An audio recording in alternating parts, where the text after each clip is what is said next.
Lord, this morning from Nehemiah chapter 4, verses 1 through 14 from the New American Standard Bible. Now it came about that when Sanballat heard that we were rebuilding the wall, he became furious and very angry and mocked the Jews. He spoke in the presence of his brothers and the wealthy men of Samaria and said, "What are these feeble Jews doing? Are they going to restore it for themselves? Can they offer sacrifices? Can they finish in a day? Can they revive the stones from the dusty rubble, even the burned ones?" Now Tobiah the Ammonite was near him, and he said, "Even what they are building, if a fox should jump on it, he would break their stone wall down. Hear, O our God, how we are despised. Return their reproach on their own heads, and give them up for plunder in a land of captivity. Do not forgive their iniquity, and let not their sin be blotted out before you, for they have demoralized the builders." So we built the wall, and the whole wall was joined together to half its height, for the people had a mind to work. Now when Sanballat, Tobiah, the Arabs, the Ammonites, and the Ashdodites heard that the repair of the walls of Jerusalem went on, and that the breaches began to be closed, they were very angry. All of them conspired together to come and fight against Jerusalem, and to cause a disturbance in it. But we prayed to our God, and because of them we set up a guard against them day and night. Thus in Judah it was said, "The strength of the burdens bearers is falling, yet there is much rubbish, and we ourselves are unable to rebuild the wall." Our enemies said, "They will not know or see until we come among them, kill them, and put a stop to the work." When the Jews who lived near them came and told us 10 times, "They will come up against us from every place where we may turn," then I stationed men in the lowest parts of the space, behind the wall, the exposed places, and I stationed the people in families with their swords, officials, and their spears and bows. And when I saw their fear, I rose and spoke to the nobles, the officials, and the rest of the people. "Do not be afraid of them. Remember the Lord who is great and awesome, and fight for your brothers, your sons, your daughters, your wives, and your houses."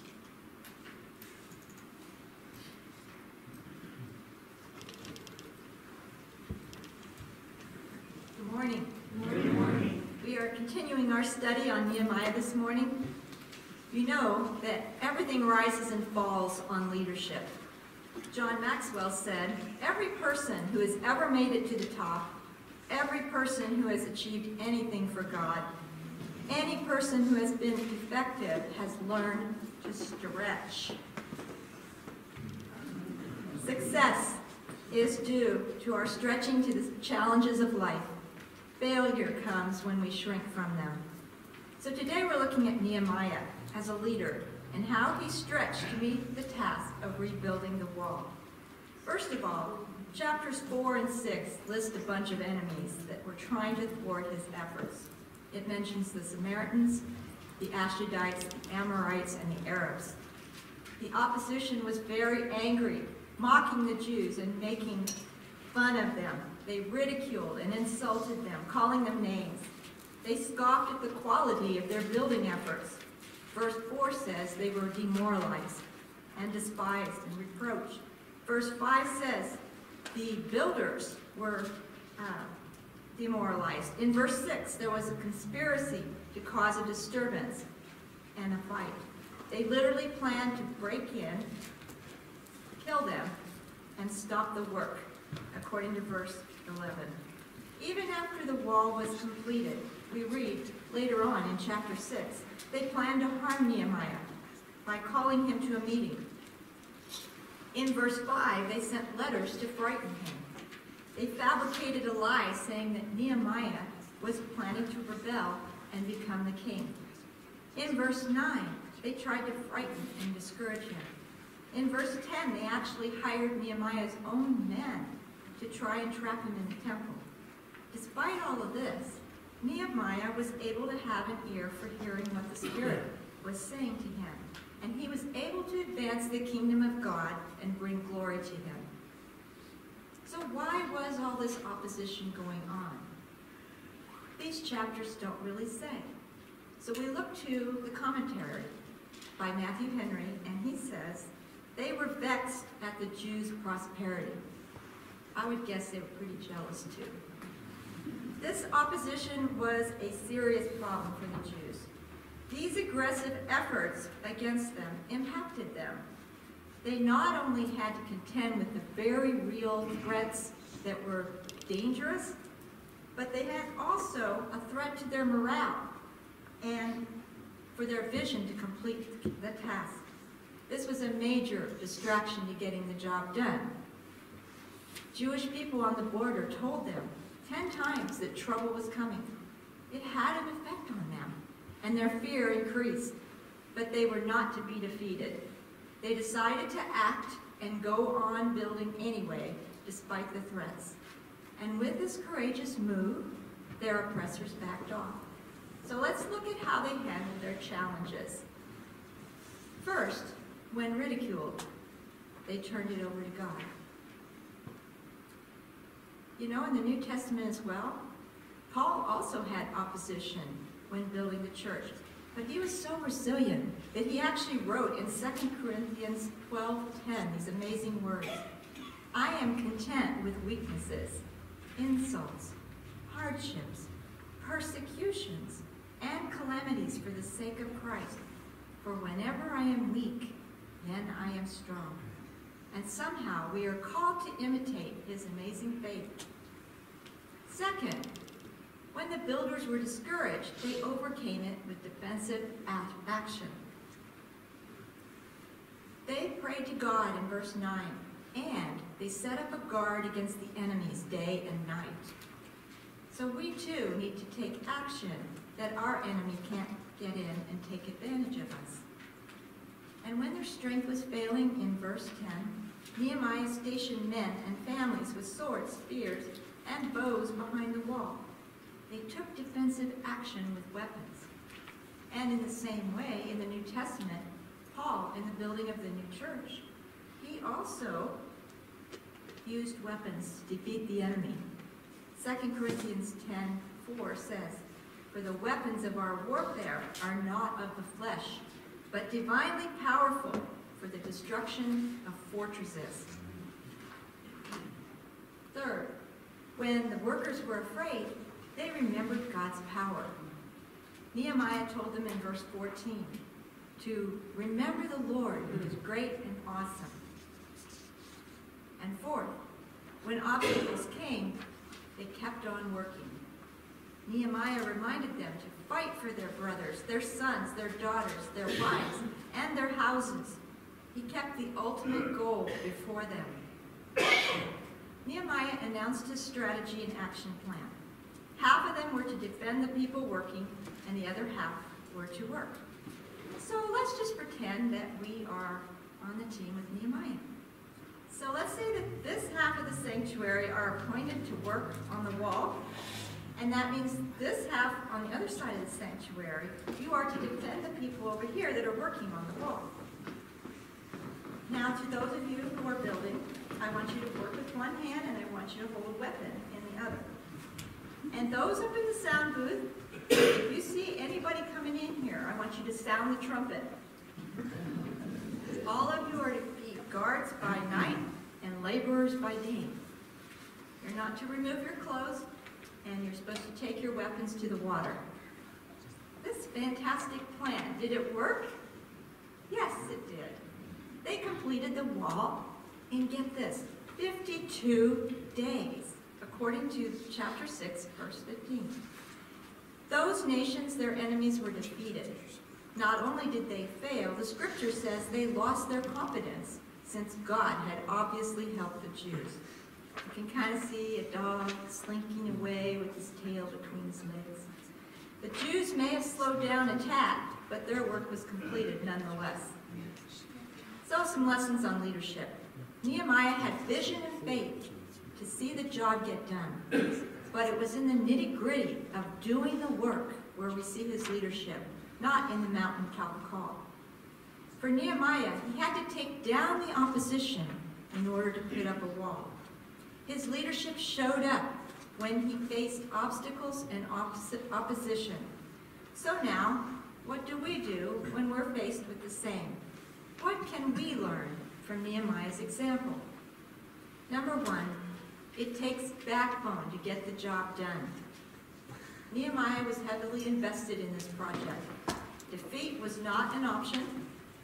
He was after winning, and he knew who he served. He knew God would grant him success. When one curveball came, Nehemiah dealt with it, either rejecting it outright or defending himself further. He knew when to listen and when not to listen. In one ear and out the other. And the same for us.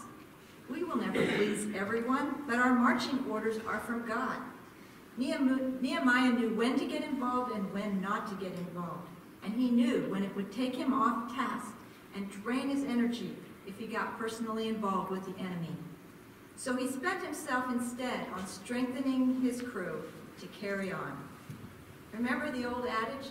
Sticks and stones will break my bones, but words will never hurt me. And it reminds us that we're not to be frightened by words. People will oppose us.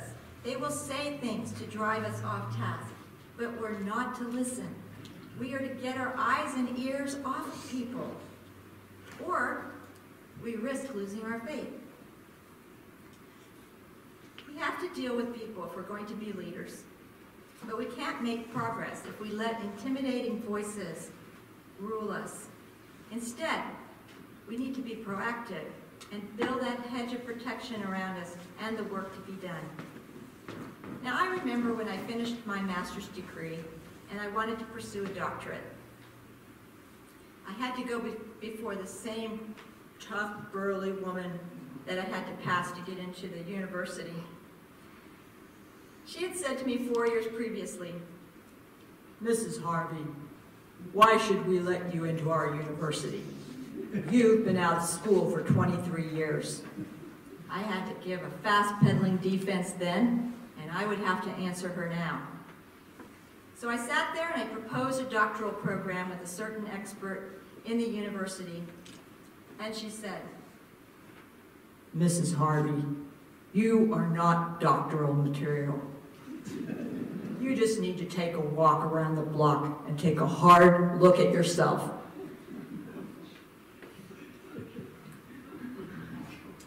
No one here will speak for you. I stepped out on a busy street with tears stinging in my eyes, and I did take a walk around the block. And the more I walked, the more convinced I became. I said, "God, what do you think? Do you want me to do this?" And by the time I finished my walk, I decided to apply at another university down the street, which I did do, got accepted, and the rest was history. So, other people will try to oppose you and put the kibosh on it, but if God is in it, it will get done. Amen. And you may have to take a walk around the block sometimes to get your steam back up. So the question is, what if I had listened to this lie and believed this big burly woman? What if I had given up? Where would I be today if I had just let this one person influence my whole career and vocation? All I know is what opportunities I would have missed if I had believed her that I didn't have what it took.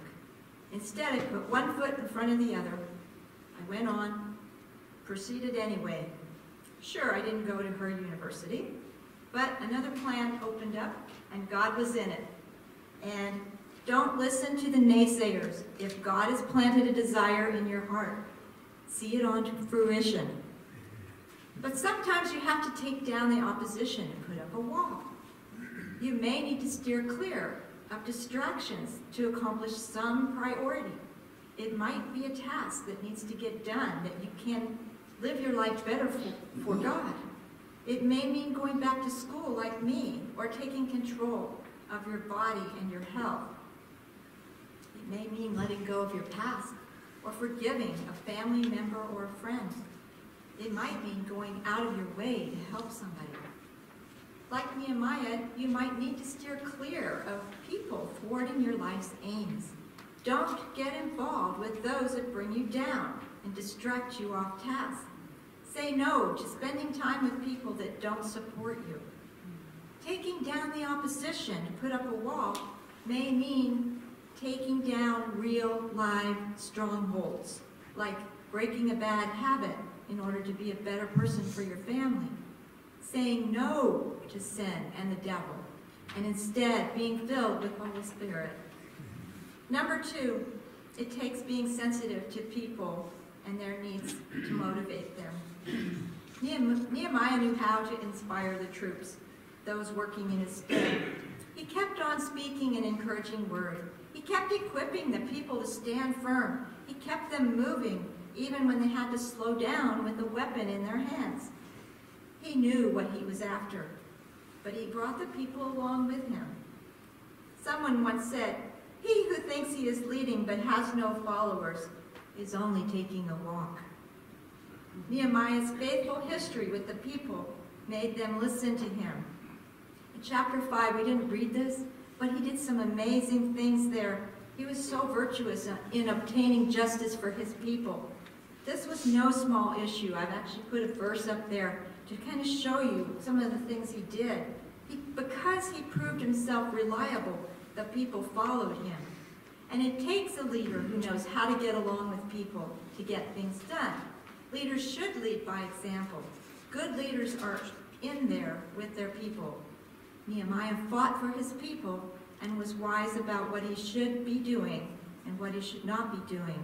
He knew when to be tough and have backbone, but he also knew when to be tender and sensitive to the people's needs. And number 3, Nehemiah saw the wider picture. He knew what he was about. His task wasn't just about rebuilding the walls of Jerusalem. It was about saving their posterity. It was a fight for the brothers, the sisters, the sons and daughters, verse 14. It was about those who would come after them. Any good leader will point beyond the significance of the here and now to the generations following. We call that nowadays sustainability, preserving what we have today so that other people will have it in the future. The wider cause was that by securing the wall, what was theirs, their houses and families would be saved, their people would be protected. The here and now reality of rebuilding the wall was certainly important, but the future reality was of saving a heritage, saving lives, saving property, land, and literally having a future. This was about saving Jewish identity and securing God's favor and blessing.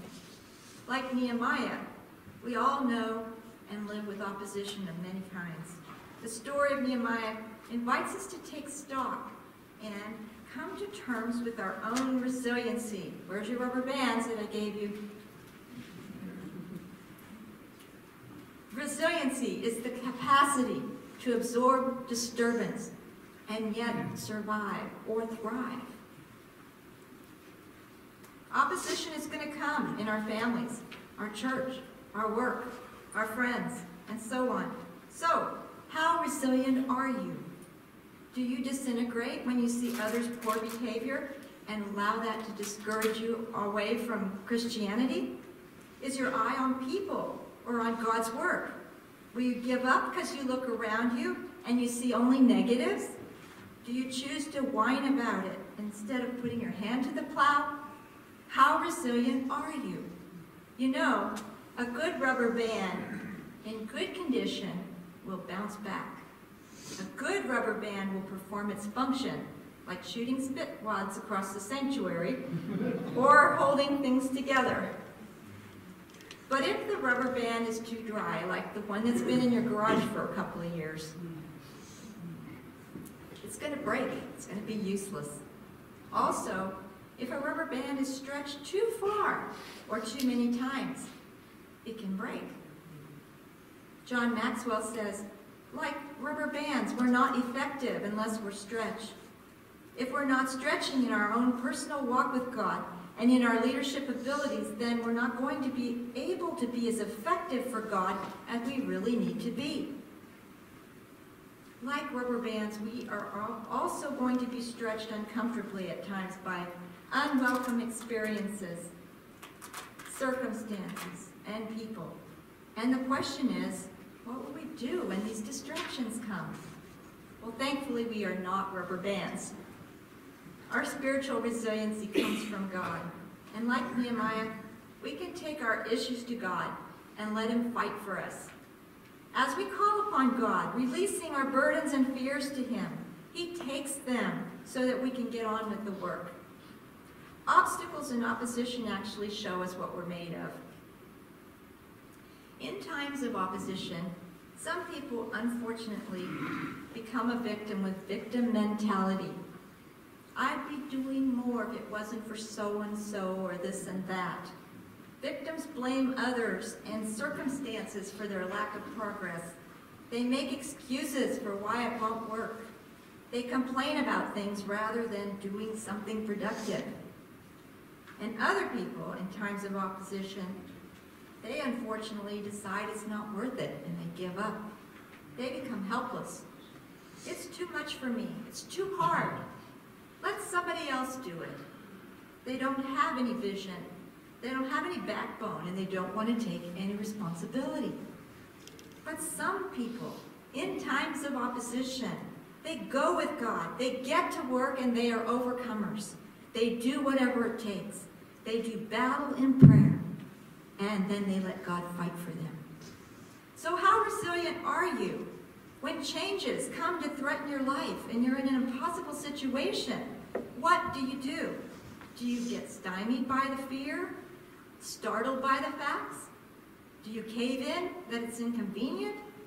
It's going to take more effort than you have? Remember this, spiritual resiliency. You are more than you are. If you have God on your team, you have the more. This is what spiritual resiliency is all about. Spiritual resiliency means you will bounce back. You will succeed, you will endure, and you will be surprised by wonder. The wonder of the Almighty God who goes before you, leveling mountains, streams in the desert, and raising the dead. The more spiritually resilient you are, the more God can use you as a leader. A spiritually resilient leader recognizes that it's all God. He is the one who is great and awesome. And sometimes we just need to get a glimpse of the awe and wonder of God. It's in those moments when we're caught up in the transcendent of the Almighty, His magnitude, that we're literally transformed. Havasu's really great about sunsets. Who hasn't come down the hill and seen that panoramic view of the sunset, that glorious sunset over the lake, and not been moved? The deepness, the utter radiance, the spectacular beauty beyond, the engulfing beauty, the awe. And when we get a glimpse of God, everything in us changes. The wonder of it all, unspeakable, unfathomable, overwhelming, life-changing moments with the divine. The leader and the people of God, they need a fresh vision of God to transform and carry them into new beginnings. So like Nehemiah, we must let the work of God claim our allegiance. Do everything we can to support this local church. Strengthen our hands. Fight for the good of the church and our families. Be the light to the community so that they see that God is with us. We will need to have a mind to work, and we may need to clear away some rubble in order to start building. We need to persist despite obstacles, but God's work is what we are to be doing. God's work isn't solely what we do every Sunday when we come in here. It's what we are every day of our lives. It's our identity and our mission every day that we live. We are either a builder of the kingdom or we are a detractor. A fresh start calls for putting God and God's work first. And it's time for us to pray, to get busy, to work, and to see God fight for us. So how resilient are you? Let's see those rubber bands again. Remember this definition of resiliency, the capacity to absorb disturbance and yet survive or thrive. Now, survival mentality is one thing, but thriving mentality is optimal. And God helps us do more than just survive. So Paul writes in 2 Corinthians 4, verses 8 to 10. I want to close with this final verse because it's really amazing. We are afflicted in every way, but not crushed. Perplexed, but not despairing. Persecuted, but not forsaken. Struck down, but not destroyed. Always carrying about in the body the dying of Jesus, that the life of Jesus may also be manifested in our body. Let's pray.